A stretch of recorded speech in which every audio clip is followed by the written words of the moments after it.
Assalamualaikum warahmatullahi wabarakatuh. Puji dan syukur marilah kita panjatkan kehadirat Allah Subhanahu wa taala atas limpahan rahmat serta berkahnya kepada kita umat Islam. Salawat dan salam kita curah limpahkan kepada junjungan alam Nabi Muhammad SAW, keluarganya, sahabatnya, dan semua pengikutnya. Hadirin rahimakumullah, para hadirin yang menonton video ini, syarat diterimanya ibadah adalah rasa ikhlas. Sebagaimana firman Allah Subhanahu wa taala, "Wa laqad ahya ilaika wa ila ladzina min qablika layin asyrakta la yahbatanna amal awalata nanna minal khosirin." Yang artinya, sungguh benar-benar telah diwahyukan kepadamu dan kepada orang para nabi sebelummu, sungguh jika engkau mempersekutukan Allah, niscaya akan gugurlah amalmu dan tentulah engkau termasuk orang-orang yang rugi. Quran Surah Az-Zumar ayat 65. Dengan ikhlas kita tidak akan tersesat ke jalan yang tidak diridai Allah Subhanahu wa taala. Tidak akan menjadi orang yang riya atau sombong, karena sombong itu merupakan sifatnya setan. Seseorang yang ikhlas ibarat orang yang sedang membersihkan beras dari kerikil-kerikil dan batu-batu kecil di sekitar beras. Maka beras yang dimasak menjadi nikmat dimakan. Tetapi jika beras itu masih kotor, ketika nasi dikunyah akan tergigit kerikil dan batu kecil. Demikianlah keikhlasan menyebabkan beramal menjadi nikmat, tidak membuat lelah, dan segala pengorbanan tidak terasa berat. Sebaliknya, amal yang dilakukan dengan riya akan menyebabkan amal tidak nikmat. Pelakunya akan mudah menyerah dan selalu kecewa.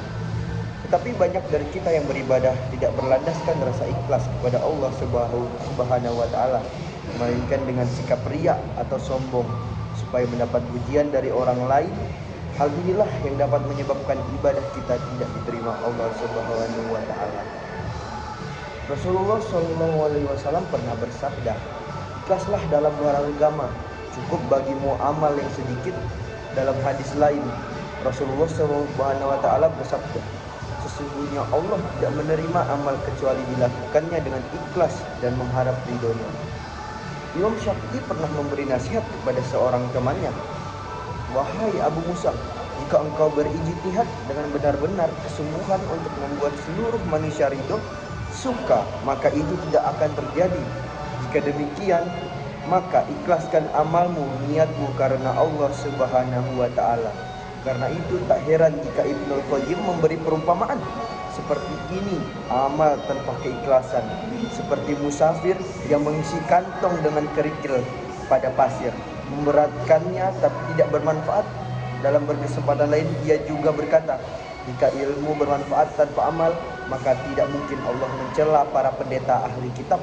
Jika ilmu bermanfaat tanpa keikhlasan, maka tidak mungkin Allah mencela orang-orang munafik. Dari beberapa contoh hadis di atas menunjukkan bahwa ikhlas itu memang sangat penting bagi umat Islam dalam melaksanakan ibadah. Karena tanpa rasa ikhlas dan hanya mengharap ridho dari Allah Subhanahu wa taala, ibadah kita tidak akan diterima olehnya. Lalu bagaimana cara agar kita bisa beribadah dengan ikhlas? Cara agar kita dapat mencapai rasa ikhlas adalah dengan mengosongkan pikiran di saat sedang beribadah kepada Allah Subhanahu wa taala. Kita hanya perlu memikirkan Allah, sholat untuk zikir, zikir untuk Allah. Semua amal yang kita lakukan hanya untuk Allah. Lupakanlah semua urusan duniawi. Kita hanya tertuju pada Allah. Jangan munculkan rasa riya atau sombong di dalam diri kita, karena kita tidak berdaya di hadapan Allah Subhanahu wa taala. Rasakanlah Allah berada di hadapan kita dan sedang menyaksikan kita.